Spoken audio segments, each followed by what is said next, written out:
Gentios crentes, uma extensão da casa de Efraim. Não é de hoje que eu ouço pastores e outros por aí afirmarem, ensinarem e até venderem materiais ensinando que a Igreja de Cristo não tem nada a ver com Israel. Dizem e ensinam eles: Israel é Israel, igreja é igreja. A igreja será arrebatada e Jacó, Israel, ficará na terra para o tempo da angústia de Jacó. A igreja não é o Israel de Deus. Os que afirmam uma coisa dessa não têm conhecimento algum ou não têm entendimento algum do que realmente é a Igreja do Senhor Jesus. Não entendem a real configuração da Igreja de Cristo. Podem conhecer a Bíblia de Gênesis a Apocalipse e citar toda ela de cor. Mas conhecer é uma coisa, entender é outra coisa completamente diferente. Com curso de teologia, você conhece a Escritura, você aprende sobre a Escritura, você adquire conhecimento. Agora, entendimento, isso é através da iluminação proveniente de Deus, através do Espírito Santo agindo na mente e no coração. Estão vendendo alimento estragado, estão dando alimento estragado para o povo comer.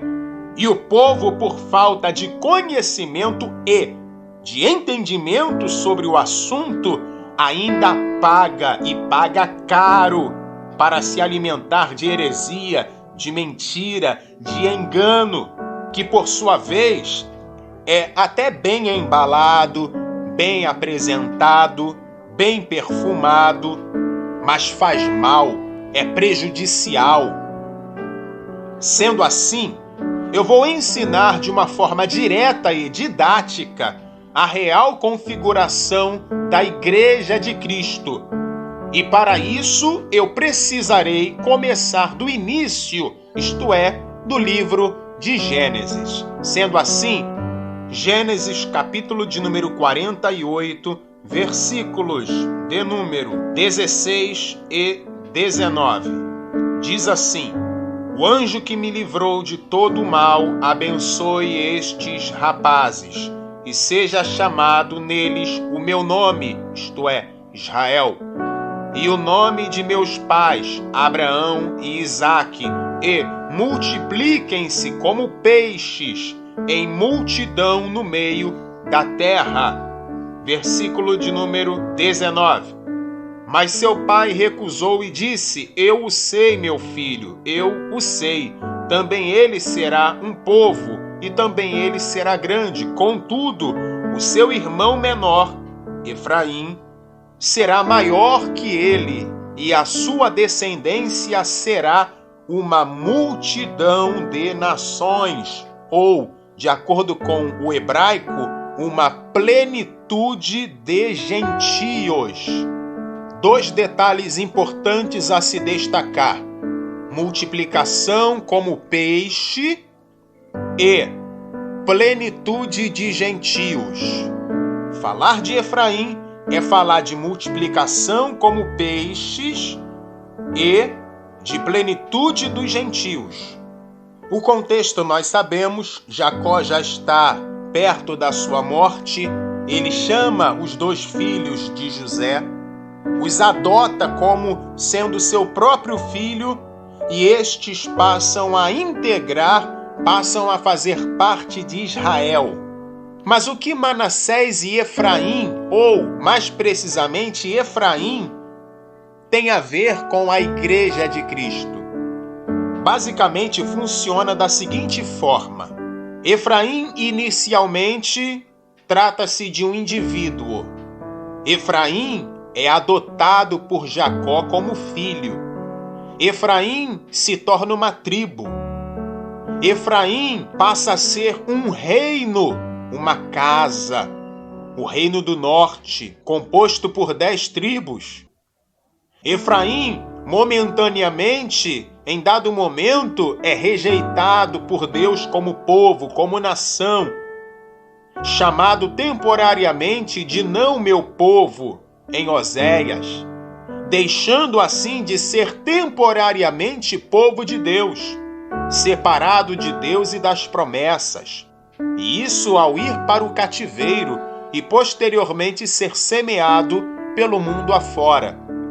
Efraim, porém, por fim, é abraçado novamente, e agora abrangendo uma multidão de nações ou plenitude dos gentios, de modo que aqueles que não eram povo agora são chamados povo e filhos de Deus, se cumprindo assim o se multiplicar como peixes, liberado pelo próprio Jacó sobre a cabeça de Efraim. Por isso, o Senhor Jesus disse: vos farei pescador de homens. E por isso o apóstolo Paulo fala: até que a plenitude dos gentios haja entrado, e que se trata da bênção de Jacó sobre a cabeça de Efraim. Efraim se tornará uma plenitude de gentios.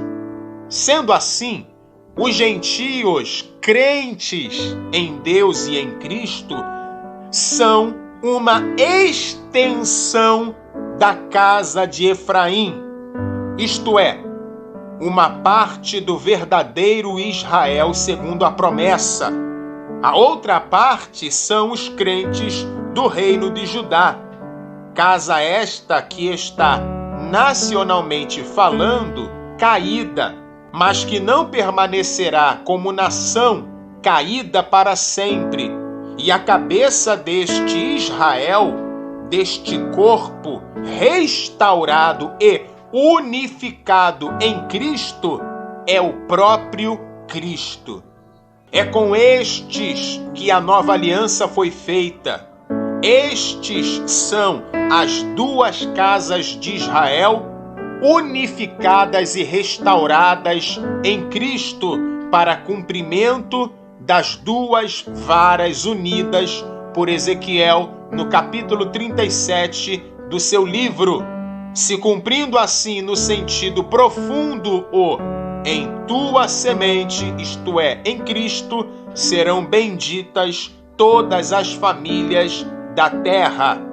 E todas estas famílias benditas da terra são os que pela fé em Deus e em Cristo compõem o Israel da promessa segundo o Espírito, gerados conforme a promessa, e não o Israel segundo a carne, meramente a semelhança de Ismael.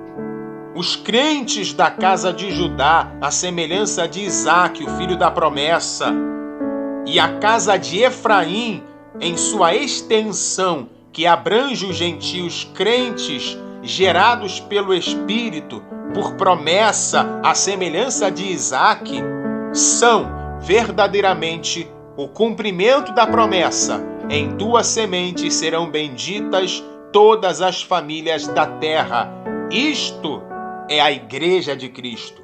Isto é o Israel de Deus. Conclusão: a real configuração da Igreja de Cristo é baseada em integrantes das duas casas de Israel, crentes em Deus e em Cristo, mas os gentios crentes no mesmo Deus e no mesmo Messias, que são profeticamente uma extensão da casa de Efraim. A igreja é Israel, porque Israel é a igreja. Israel crente em Deus e no Messias, mas os gentios que se achegam ao Deus e ao Messias de Israel pela fé. De modo que a igreja não substituiu Israel.